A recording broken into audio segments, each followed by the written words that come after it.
好，来继续来看，昨开放申请的劳工纾困的贷款是安尼滚，昨一天就超过12万人来申请，而且有网友讲，伊用第一银行的口座来申办，东港申办，东港钱就入来了，真有效率。但是劳工纾困的贷款总共敢若50万的名额，立委是呼吁政府爱放宽这个名额限制，让更较侪人有机会摕到这条救命钱。帮我们填写这些资料。劳工纾困贷款伫昨开始受理，有超过12万人申请。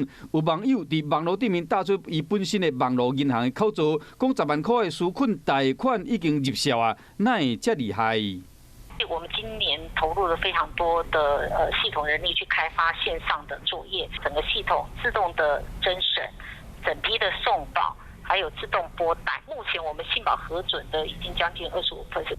因为疫情关系，今年超过8成拍算申请纾困贷款的民众，拢用网络伫办。头一天办的时阵，14间银行的网络拢无啥会顺。过一天又是到今仔日，敢若这间银行佫跳出KK为民尔，其他银行拢解决塞车的问题啊。也毋过即嘛反映出想要办的人真正是有够济。限定的门槛如果太低的话，有需要的劳工或者自营工作者可能就感受不到这个美意，所以我是赞成适度的放宽了。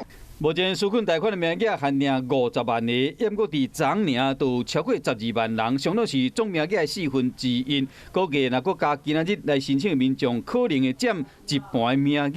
立委呼吁降低标准，希望讲帮助到更较侪有困难的民众。